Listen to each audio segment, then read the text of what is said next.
The millionaire's daughter mocked the janitor because she believed the mop in his hands told her everything she needed to know about him. She was still laughing when the elevator doors closed. 38 seconds later, her mother stopped breathing. The incident began on the 47th floor of the Viramont Tower, a glass and steel headquarters overlooking the city. The building belonged to Viramont Capital, a private investment company founded by millionaire financier Charles Viramont. That evening, the executive floor had been transformed for the company's annual charity reception. White orchids stood beneath crystal lights. Waiters carried champagne between investors, politicians, and hospital directors. A string quartet played near the panoramic windows while photographers waited for the arrival of Charles's wife, Evelyn Viramont. Near the private elevator, Malik Benton pushed a gray cleaning cart across the polished marble. Malik was 46, broad-shouldered and quiet. His dark blue janitorial uniform carried the silver logo of Aurelius Building Services. A ring of maintenance keys hung from his belt, and a small scar crossed his left eyebrow. Most executives passed him without looking. 27-year-old Sloane Viramont looked directly at him. Then she laughed. She stood beside two friends wearing a fitted ivory evening dress and diamond earrings from her mother's collection. Sloane held no official position at Viramont Capital, but she behaved as though the building, employees, and guests existed inside her inheritance. "Careful," she told Malik as he cleaned a small spill near the elevator. "That floor costs more than your yearly salary." Her friend smiled. Malik continued working. Sloane stepped around the warning sign and nearly walked through the damp area. "The sign is there for your safety," Malik said. She looked down at him. "Did I ask?" "No." "Then do what they pay you to do." Malik moved the sign farther into the corridor. One of Sloane's friends whispered something that made both women laugh. Sloane looked at Malik's worn work shoes.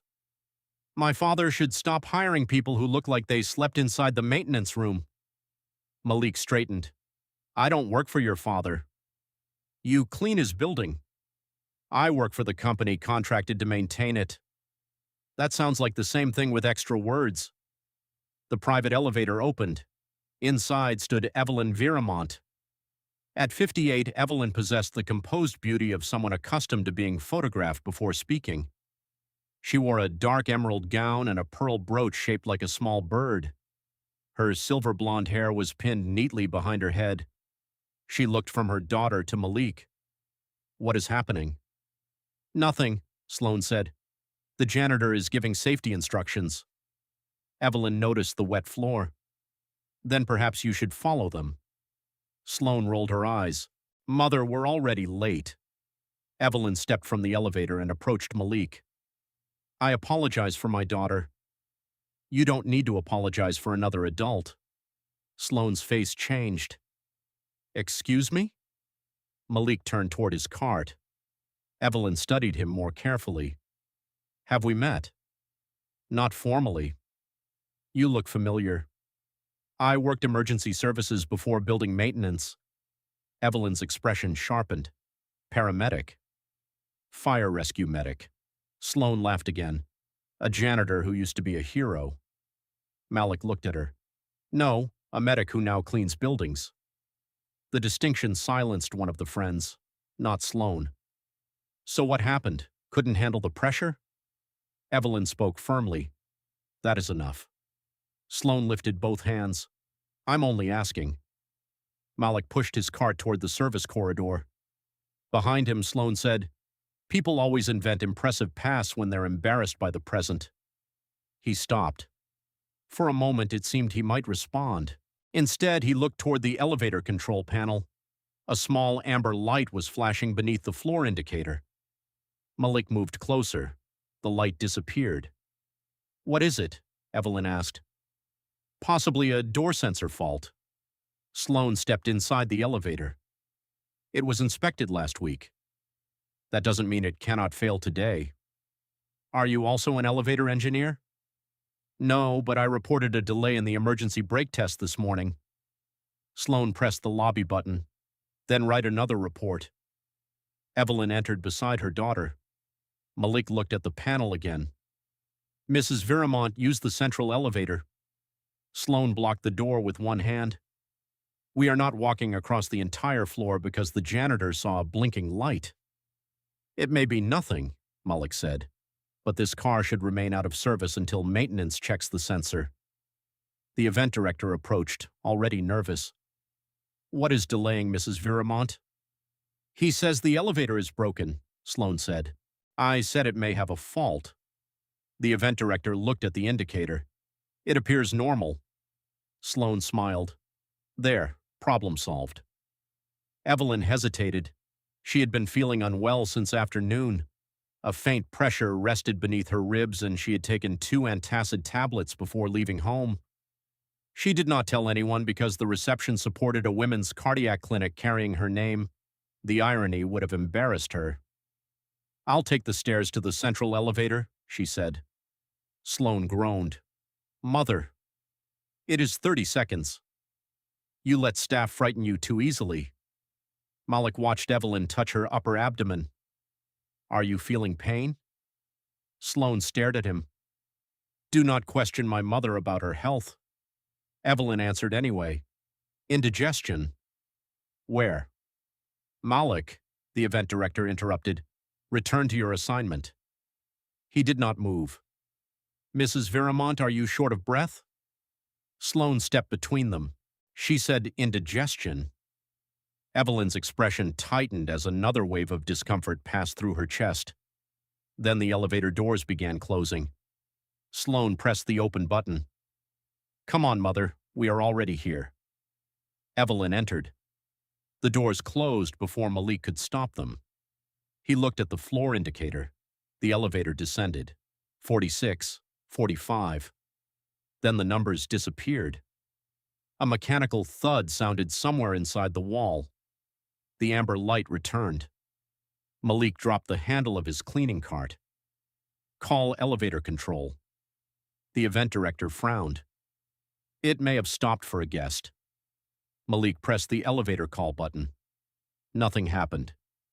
He took the emergency key from his belt and opened the service panel beside the doors. The diagnostic display showed that the car had stopped between the 43rd and 44th floors. The emergency phone had not connected. Mullick grabbed his radio. Security, private elevator stalled between 43 and 44, 2 occupants, contact fire department and elevator contractor now. A voice answered. Maintenance has already been notified. Call emergency services. We need authorization from building management. You have an occupied stalled car and a failed communication line. You do not need authorization. The event director looked toward the ballroom. Do not create panic. Mullick ignored her. He entered the service stairwell and ran down 3 floors. Inside the elevator, Sloane had stopped laughing. The car shuddered violently before halting. The lights flickered, then switched to dim emergency illumination. Evelyn gripped the brass rail. Are you hurt? Sloane asked. No. But Evelyn's face had become pale. She pressed one hand against the center of her chest. Sloane repeatedly pushed the alarm button. Nothing happened.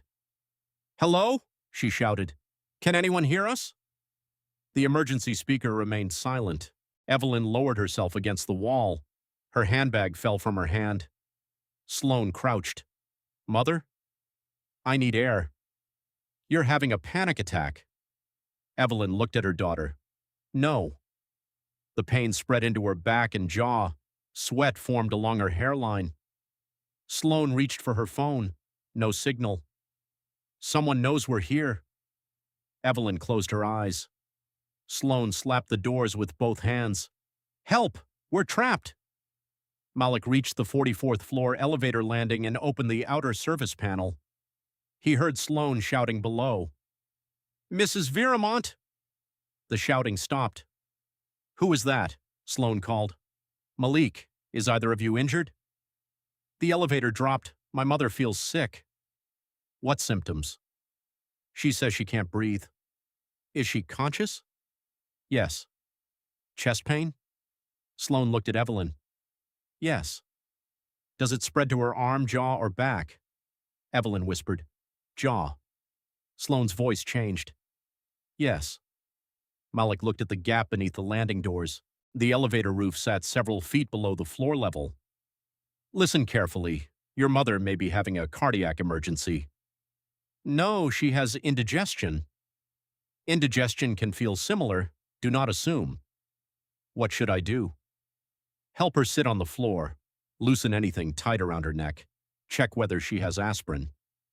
Sloan searched Evelyn's handbag with shaking hands. Lipstick, wallet, perfume, medication bottles.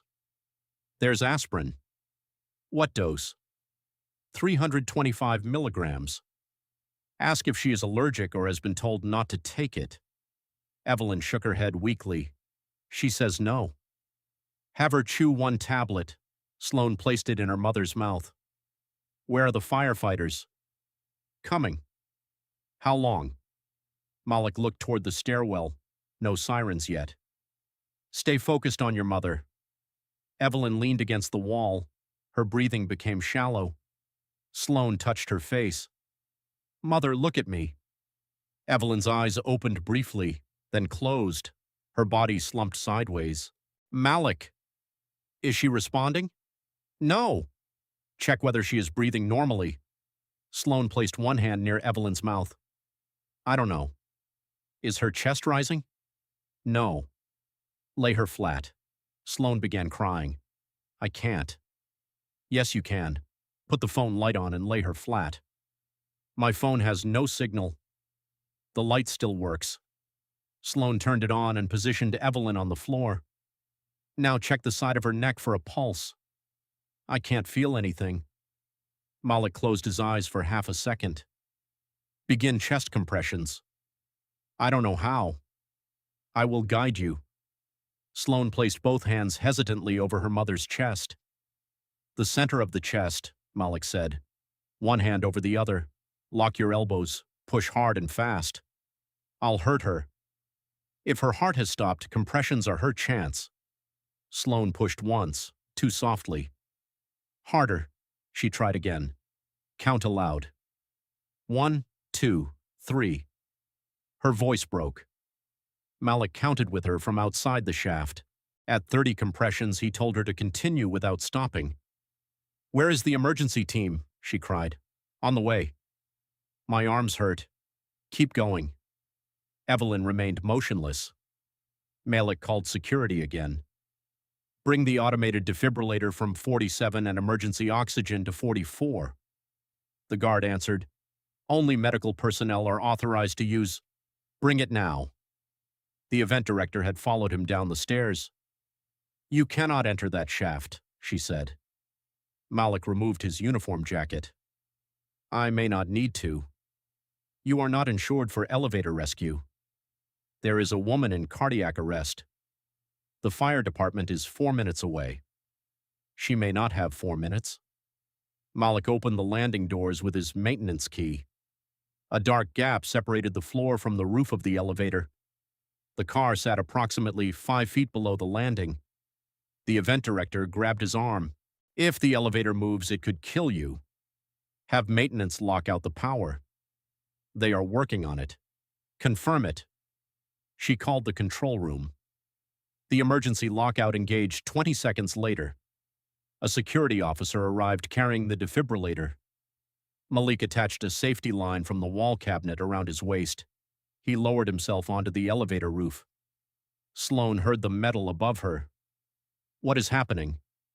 I'm coming inside. A roof escape hatch sat near the center of the car. Modern regulations required it to open from outside, not from passengers inside. Malik released the latch. The hatch opened. He lowered the defibrillator through first, then dropped carefully into the elevator. Sloan was kneeling beside Evelyn, performing uneven compressions. Her mascara had run down her face. I can't save her, she said. Move slightly to the side. Do not stop until I tell you. Malik placed the defibrillator beside Evelyn and opened her gown enough to position the adhesive pads. The machine analyzed her rhythm. Shock advised. Move away. Sloan pulled back. The shock lifted Evelyn's body slightly from the floor. Malik immediately resumed compressions. Sloan stared at him. Is she alive? Not yet. He performed compressions with steady force. After 2 minutes, the machine analyzed again. A second shock was advised. They delivered it. Malik checked for a pulse. Nothing. He continued.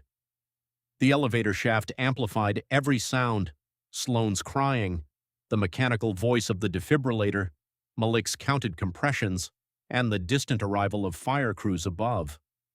After another cycle, the machine advised a third shock. Evelyn's body jerked. Malik placed his fingers against her neck. A weak pulse returned. She has a heartbeat. Sloane collapsed against the elevator wall. "Mother?" Evelyn did not respond. Malik opened the portable oxygen kit and placed a mask over her face. She is not awake, but her heart is beating. Is she going to die? I don't know. The honesty frightened Sloane more than reassurance would have. Firefighters opened the landing doors above the car. Rescue technicians secured the elevator and lowered equipment through the hatch. Evelyn was lifted out first. Malik followed. When he emerged onto the 44th floor, the front of his uniform was soaked with sweat. His hands shook slightly from exertion. Charles Viramont arrived from the gala with several executives. What happened? Sloane stepped from the elevator after the rescue team. She pointed at Malik. He knew. Charles looked at the janitor. Knew what? He said the elevator was unsafe. We ignored him. Charles turned toward the building manager. Was the elevator reported? The manager swallowed. A sensor warning appeared this morning, but the contractor believed the car could remain operational until inspection. Malik stared at him. The report said the emergency brake test had not completed. It was classified as a communication fault. You allowed passengers inside. Charles looked toward the paramedics moving Evelyn onto a stretcher. Will she survive? One paramedic answered. She regained circulation before our arrival. Whoever used the defibrillator gave her a real chance. Charles looked at Sloane. You did that? She shook her head. He did. Every person in the corridor turned toward Malik. The same executives who had passed him without noticing now stared as though his uniform had changed. Evelyn was transported to St. Aldwyn Heart Institute. Doctors diagnosed a severe heart attack caused by a blocked coronary artery. The delay inside the elevator had allowed her heart rhythm to deteriorate into ventricular fibrillation. She underwent emergency surgery. The cardiologist told Charles that the aspirin, immediate compressions, and early defibrillation had likely prevented permanent brain injury. Your janitor knew exactly what to do, the doctor said. Charles corrected him. Building employee. The doctor looked at the report. He identified himself as a former fire rescue medic. Charles had not known. Neither had Sloane. By midnight, reporters surrounded the hospital entrance. Several gala guests had recorded the moment Malik emerged from the elevator shaft. A video showed Sloane clinging to the wall while Malik continued directing medical staff. Another showed Charles asking who used the defibrillator. The event agency attempted to control the story. Its first public statement praised the coordinated response of Viramont security personnel. Malik's name was omitted. Sloane noticed. For once, she objected. He saved her. The company public relations director lowered her voice. We are verifying the sequence. I was there. We need to avoid assigning individual credit before the investigation. You assigned him blame when he delayed the elevator. That is different. How? The director had no answer she could say aloud. Malik returned home at 3 in the morning. His apartment was small, clean, and filled with books. An old paramedic helmet rested inside a glass cabinet beside a photograph of Malik wearing a fire rescue uniform. In the photograph, he stood beside another medic, a smiling woman named Renee Benton, his wife. Renee had died 8 years earlier during an apartment fire. She entered the building to help an elderly resident after command officers ordered the team to wait for additional equipment. The floor collapsed. Malik survived because he had been treating an injured firefighter outside. After Renee's death, he returned to emergency work for 11 months. Then he froze during a highway rescue when a burning vehicle reminded him of the apartment fire. No patient died because of him, but Malik understood that hesitation could eventually cost someone. He resigned. He took maintenance jobs because machinery, floors, and empty buildings did not ask him to enter emergencies. Until Evelyn. The next morning, Aurelius Building Services suspended Malik. The official reason was unauthorized entry into an elevator shaft and use of emergency equipment outside his assigned duties. His supervisor, Devin Platt, appeared embarrassed while explaining, "You violated safety protocol. I entered after the power lockout. You are not certified for elevator extraction. I didn't extract anyone. I accessed the car through the emergency hatch. You could have been killed. So could Mrs. Viramont. The fire department was arriving. She had no pulse." Devin lowered his voice. "I know what you did. Then why am I suspended? Viramont Capital is conducting a liability review. They want to know whether their elevator failed because they ignored my report. That is not my decision. No, suspending me is." Devin looked away. "The company does not want employees speaking to the press. I haven't spoken to anyone. Keep it that way." The suspension became public before Evelyn woke. News reports described Malik as the janitor who climbed into the stalled elevator and restarted a millionaire's wife's heart. Public admiration grew, so did questions. Why had the elevator remained operational after Malik's warning? Why had the building's emergency phone failed? Why was the employee who saved Evelyn suspended? Viramont Capital issued another statement. It claimed Malik's status was an internal matter handled by the contractor. Aurelius said it was following Viramont's instructions. Each company attempted to place responsibility inside the other's paperwork. Then the elevator footage was recovered. The private elevator contained 2 cameras, one above the control panel and another near the rear ceiling. The footage was automatically stored on a secure server. The building manager initially said the video had been corrupted during the mechanical failure. A systems technician named Priya Solano knew that was untrue. The main file was damaged. The backup was intact. Priya had watched it before executives instructed her to classify it as confidential. The footage began on the 47th floor. It showed Malik warning Evelyn not to use the car. It showed Sloan dismissing him. It captured the doors closing and the elevator stopping violently. Inside the stalled car, the video recorded Evelyn collapsing. Sloan began compressions while Malik's voice guided her through the doors. Then the roof hatch opened. Malik entered. The footage showed every second of the rescue. He placed the pads, delivered the shocks, continued compressions, protected Evelyn's head when the car shook, and remained beside her until the fire department secured the scene. The audio also captured something no one expected. Before losing consciousness, Evelyn whispered, "He warned us." Priya copied the footage before the company could restrict access. She contacted hospital ethics attorney Mara Ellison, who represented employees pressured to conceal safety evidence. Mara obtained a preservation order preventing Viramont Capital from deleting or altering the video. The footage became part of the official elevator investigation. Sloan watched it inside the hospital conference room. She saw herself laughing at Malik. She heard her own voice call him a janitor who invented an impressive past. She watched him enter the elevator after her mother's heart stopped. Sloan covered her mouth. Charles sat beside her without speaking. The building manager, Aurelius executives, attorneys, and safety investigators occupied the rest of the room. When the video ended, the investigator asked Malik about his earlier report. He produced a copy. At 9:14 that morning, he had documented intermittent door sensor failure, delayed brake test confirmation, and loss of response from the emergency communication line. His supervisor forwarded it to Viramont Facilities Management. At 10:02, Facilities Director Hugh Caro classified the elevator as operational pending routine inspection. Hugh was under pressure because the private car was needed for the gala. Removing it from service would have forced important guests to use the main bank of elevators. Sloan stared at him. You risked my mother's life because guests might have to walk across the floor? Hugh defended himself. The maintenance contractor said the mechanical systems remained functional. The contractor's report said something different. It advised that the car should remain unused until the emergency communication fault and brake test interruption were examined. Hugh removed that sentence from the executive summary.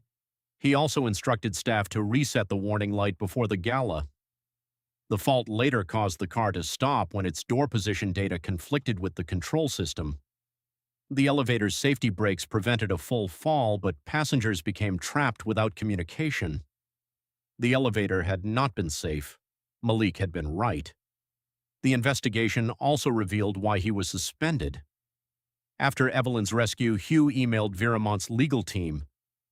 The cleaning employee made repeated statements about the prior warning. His access to internal maintenance information may complicate liability. Recommend removing him from site pending controlled interview. Arelis complied. Charles read the email twice. Then he looked at Hugh. You removed the man who saved my wife because he could prove you ignored him. Hugh said, we were protecting the company from premature claims. My wife's heart stopped inside that elevator. The medical emergency was not caused directly by. She was trapped without a working phone after you concealed a safety warning. Hugh stopped speaking. Charles ordered him removed from the building. Malik watched without satisfaction. One executive losing his position did not change the system that allowed the decision. Evelyn regained consciousness 2 days after surgery. Her first clear memory was not the elevator stopping. It was Malik's voice counting compressions with Sloan. She asked to see him. Malik hesitated before entering the hospital room. Evelyn looked smaller beneath the white blankets. Her pearl-bird brooch rested on the table beside her. Sloan stood near the window. When Malik entered, she lowered her eyes. Evelyn reached toward him. Apparently, you saved my life.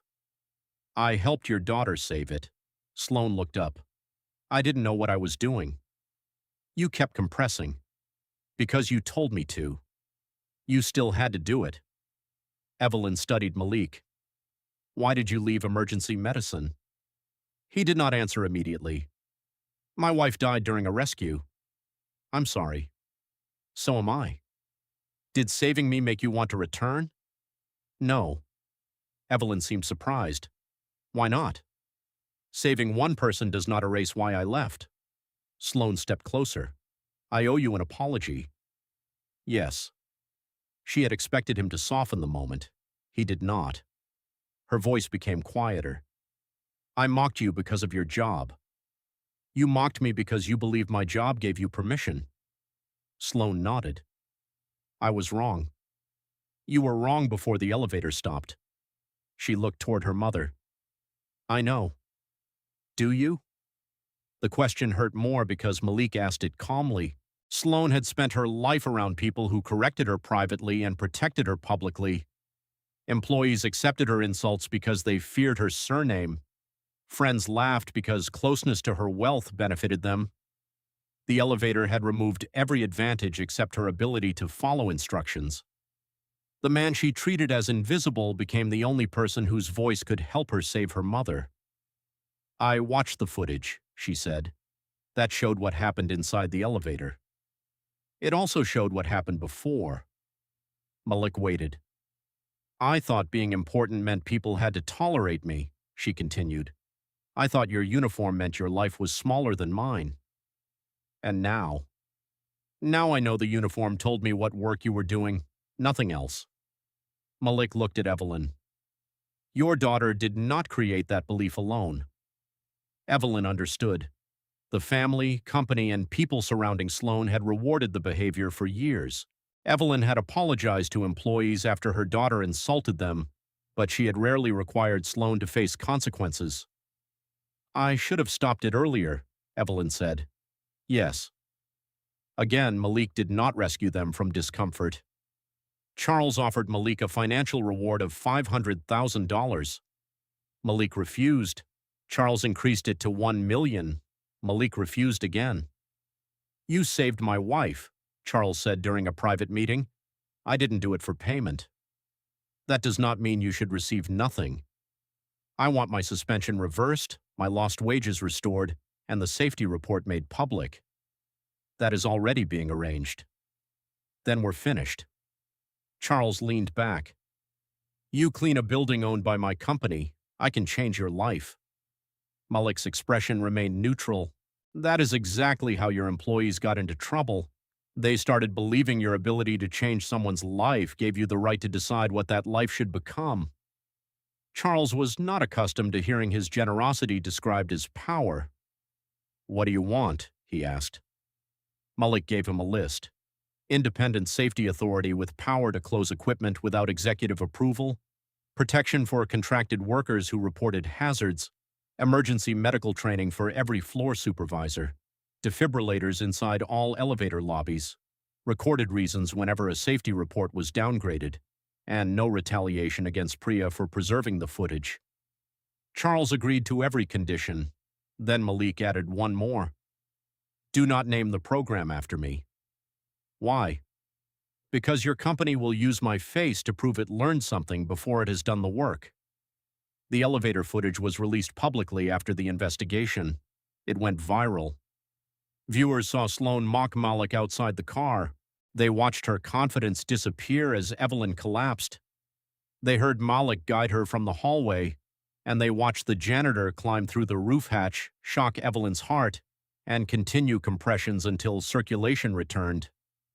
The same news outlets that once described him only as a building cleaner began calling him a former rescue medic. Malik disliked the correction. He told one interviewer, "I was not more worthy of respect after people learned I had been a medic. Cleaning a building was honest work before the footage showed anything else." Sloan watched that interview repeatedly. She withdrew from several social events and resigned from the ceremonial position she held on the family foundation. Her friends called the decision dramatic. She stopped answering them. Months later, she enrolled in emergency response training and began working at the Women's Cardiac Clinic funded by the Viramont Foundation. She did not become a doctor or present herself as transformed by one charitable act. She handled appointment records, accompanied patients without family support, and learned how often people with less money waited longer for help because their pain was dismissed. Some staff distrusted her. She accepted that. Trust had to be built without the shortcut of her surname. Evelyn recovered enough to return home after 6 weeks. She kept the aspirin bottle from the elevator inside a small glass case, not as decoration but as a reminder that her symptoms had begun hours before she acknowledged them. She started speaking publicly about how women's cardiac symptoms were often mistaken for stress or indigestion. She always credited Malik and Sloan's compressions. Aurelius Building Services offered Malik a promotion to regional safety supervisor. He accepted only after the role included authority to halt work without client approval. He continued wearing the dark blue uniform during site visits. Executives occasionally assumed he was part of the cleaning staff. He did not correct them immediately. He listened to how they spoke before discovering his title. Hugh Caro was fired and later charged with falsifying safety records. The elevator contractor faced penalties for failing to enforce its out-of-service recommendation. Viramont Capital paid a major regulatory fine and compensated contracted employees punished for earlier safety complaints. Priya became director of systems accountability. The private elevator remained closed for months. When it reopened, the polished brass panel had been replaced. Beside it was a small plaque containing no family name. It read, "A warning does not become less important because of the uniform worn by the person giving it." 1 year after the gala, Viramont Capital held another charity reception. The guest list was smaller. The private elevator remained available, but Evelyn chose to walk across the floor toward the main elevators. Near the ballroom entrance, Malik inspected an emergency defibrillator cabinet. Sloan approached him. She wore a simple black dress without borrowed family diamonds. "The machine is charged," Malik said before she could speak. "I wasn't checking." "What do you need?" "I wanted to tell you my mother is giving the opening speech." "I heard. She is going to talk about the rescue. That is her decision. She asked whether you would stand with us." "No." Sloan nodded. A year earlier, she would have treated refusal as an insult. Now she understood that gratitude did not create ownership. Then I'll tell her you declined. Malik closed the cabinet. Sloane hesitated. I still think about what I said to you. You should. I expected you to say I should forgive myself. That is not my responsibility. She almost smiled. You never make this easy. Easy lessons are usually forgotten. From inside the ballroom, Evelyn's voice came through the speakers. She described the moments before the elevator closed. She did not remove her daughter's cruelty from the story. She did not turn Malik into a magical stranger whose heroism absolved the family. She said, My daughter judged a man by the work she saw him doing. I apologized for her and then entered the elevator without truly confronting what had happened. Minutes later, that same man used knowledge, courage, and compassion to give me another chance at life. The lesson is not that he deserved dignity because he had once been a medic. He deserved dignity before we knew anything about him. Sloane listened beside Malik. When the applause began, she did not look at him for approval. The millionaire's daughter had mocked the janitor because she believed wealth placed her above him. Then the elevator stopped. Her mother collapsed. The emergency system failed, and the polished executives outside the car waited for procedures, authorization, and liability instructions. Malik Benton did not. The footage showed him warning them before the doors closed. It showed him guiding Sloane through chest compressions. It showed him lowering himself into a stalled elevator and shocking Evelyn's heart until it began beating again. The camera revealed that Malik saved her mother, but the moments before the rescue revealed something just as important. He had been worthy of respect even when they thought all he could do was clean their floor.